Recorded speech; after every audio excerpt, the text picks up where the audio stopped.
Hello, मैं आपको एक 5 अनाज 25 पूनों की कहानी सुनाती हूँ। आपको पसंद आए। एक निपुत्री राजा था। उसके कोई संतान नहीं थी। एक मेहतरानी रोजाना राजा को देखती तो 3 बार झाड़ू ठोक देती और 3 बार ही थूक देती। वो राजा बहुत परेशान, उसको रोज रोज देखते देखते राजा बहुत परेशान थे। एक दिन उन्होंने देखा तो बोले मेहतरानी से कि मेहतरानी, आप ये बताओ, तुम मुझे देख करके 3 बार झाड़ू ठोक देती हो और 3 बार ही तुम थूक देती हो, क्या कारण है इसका? उन्होंने कहा, राजा साहब, हम आपकी शक्ल देख लेती हैं ना तो हमको खाना नहीं मिलता। उन्होंने कहा, अच्छा ऐसी बात है, तो हम तुम्हारे लिए कल बहुत सारा खाना भेज देंगे और तुम उसको खाना खा लेना अपने आराम से। उन्होंने कही, ठीक है राजा साहब, आप कह रहे हो तो आपकी बात मानेंगे। उन्होंने कही, ठीक है। उन्होंने राजा ने बहुत प्रकार के 56 प्रकार के भोजन बनाए और है ना उनके यहाँ पे भिजवाए। तो राजा बोला कि मेहतर बोला कि राजा, ये किसने दिए हैं तुमको? तो उसने कही कि ना, जी कहाँ से आया है खाना? कि राजा के घर से आया। बोली, राजा के घर से क्यों आया है खाना? अब उसको खूब तो मारा, और खूब मार मार के नहीं, और उसको पटक दिया, और वो उसने ना तो उस दिन खाना खाया ना पानी पिया, और मार के मारे बेचारी सो गई। सुबह बोली, सवेरे सवेरे झाड़ू लगाने फिर से गई तो राजा बोले, क्यों, तुमने ना ये खाना खाया क्या? कल कितना सारा खाना भिजवाया मैंने। बोले, राजा साहब, आपने बहुत खाना भिजवाया, लेकिन कल तो मेरे पति ने बहुत मारा मुझे और मैंने खाना भी नहीं खाया, और सारा खाना भी ऐसा ही रहा, और मेरे को मार और पड़ गई कल। बोली, अच्छा। राजा बोले, मेहतरानी इसे बोले कि ना, जब मैं ऐसा राजा हूँ जो मेरा मुख देखने का धर्म नहीं है, तो फिर मेरा रहने का क्या मतलब है इस राज्य में? इससे तो अच्छा है मैं देश छोड़ परदेश को चले गए।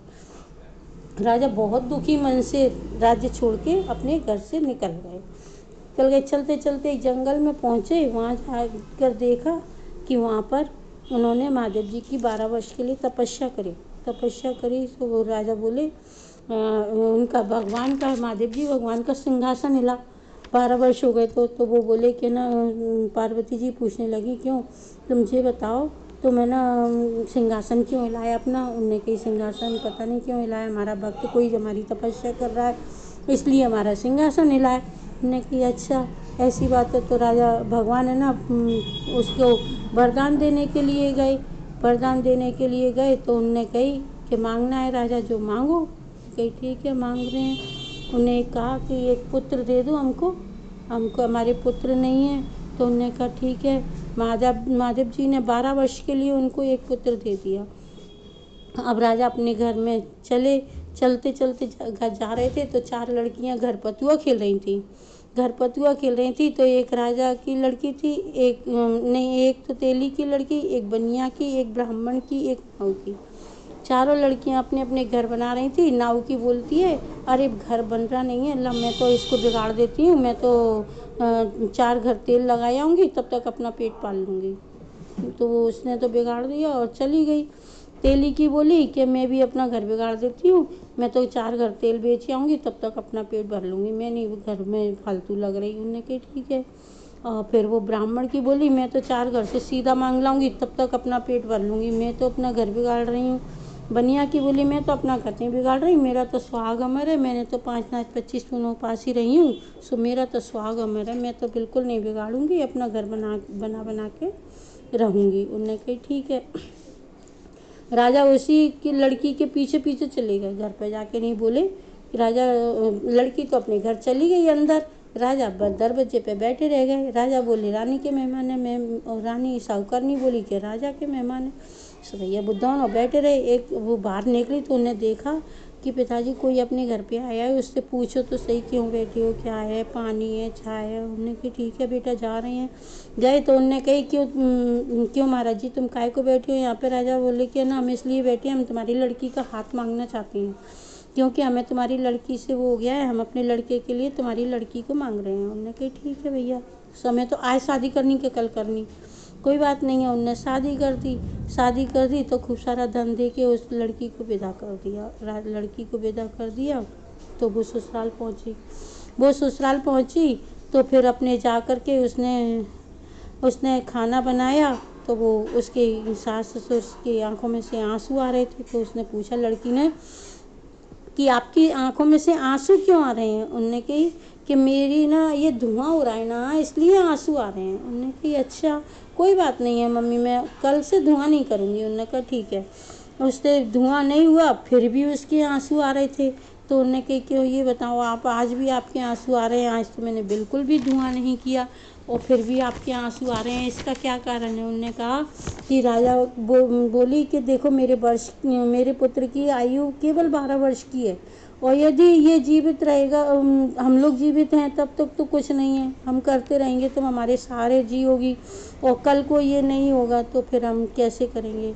उन्होंने कहा, बहू बोली कि नहीं पिताजी मेरा तो सुहाग अमर है, मेरे लिए तो मरघट झोंपड़ी छा दो एक तुम। तो उन्होंने ठीक है 4 दरवाजे की। उन्होंने कहा ठीक है 4 दरवाजे की झोंपड़ी छा दी उनने। एक दरवाजे पर पानी का पैरा लगा दिया बहू ने, अपने पति को ले गई वहाँ पे और चली गई। एक दरवाजे पे पानी का पैरा लगा दिया, दूसरे दरवाजे पे उसने हवा का पैरा लगा दिया, तीसरे पे उसने अन्न का लगा दिया और चौथे पे अग्नि का। अब वो तो बीच में बैठ गई और चारों दरवाजे पे उसने पहरे लगा दिए। अब वहाँ पे गई तो भगवान के दूत आए कि हम तो इनको ले जाएंगे और उनने पानी को नाकना चाहा। उनने कि पानी को बोला मेरे को मत नाक, यदि मैं तेरे प्राण निकलेंगे और प्यासा रहेगा तो तेरे पानी तुझे कहाँ से मिलेगा पीने के लिए, मुझे नाका तो तुझे प्यासे ही मरना पड़ेगा। उसने कही ठीक है। दूसरे दरवाजे पे गए, हवा मिली उन्हें।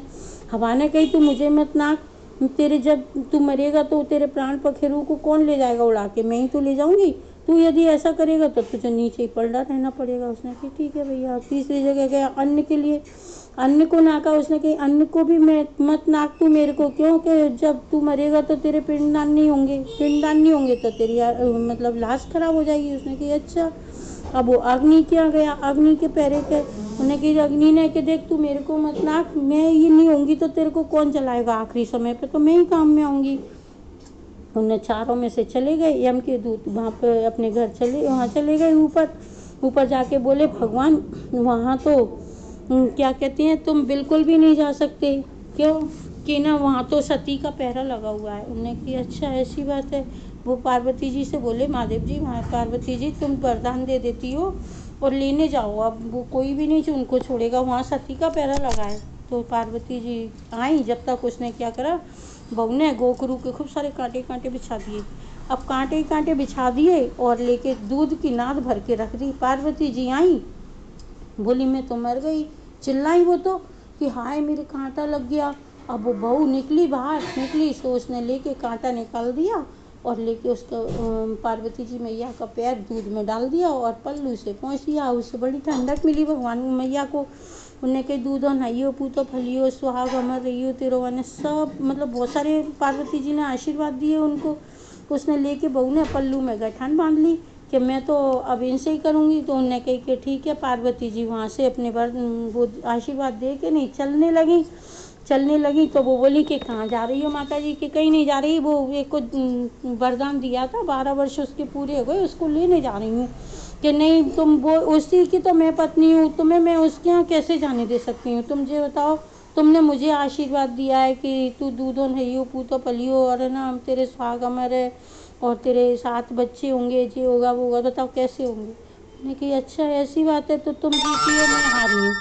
अब पार्वती जी मैया ने छोड़ दिया सो अपने लेके ना वो उन्होंने छोड़ दिया उनको अपने लेके। बहू बोली ससुर से कि ससुर बोला ससुर सास दोनों जने बोले कि हमने जिस दिन से अपनी बहू को मरघट झोंपड़ी में छोड़ आए हैं उस दिन से उनके हमने देखा नहीं है वो कैसी है क्या है। लो आज देख आए, भगवान की कृपा से उनको याद आई उसकी, तो वो गए देखने के लिए। अब देखने के लिए जब वो गए तो वहाँ पे तो पार्वती जी मैया चली गई, सो कंचन महल और क्या कहते हैं खूब हो गए और अपनी झोंपड़ी पोपड़ी सब उड़ गई और खूब अपने दरवाजे पे पहरेदार लगे। वो आए सास ससुर के यहाँ पे को भैया हमने एक झोंपड़ी छा रही थी वो हेंगे का, कि वो तो उड़ गई छान झोंपड़ी, तो तुम्हारी बहू ऊपर रह रही है और है ना खूब अपने राजा जैसे टाट वाट है। उन्हें कही अच्छा। उन्हें घंटी लगाई, जैसी बहू आई, बहू सास ससुर के पैरन में पड़ गई, ससुर सास तुम्हारा ही भाग्य और बहू के पैर में वो पड़ गई कि बहू तेरे ही भाग्य से आज हम जिस दिन देख रहे हैं, ना तू होती ना मुझे अपने बच्चन ने तो जिंदा पा सकते। जैसे भगवान उन्होंने कही सब 5 नाच 25 पूने उपासे रहो। जैसे भगवान ने उनकी बुद्धि बदली, जैसे उनका सुहागामर किया, वैसे सबका करना। कहता को सुनता को, हुंकारा देता को। जय हो पूनम मैया की जय।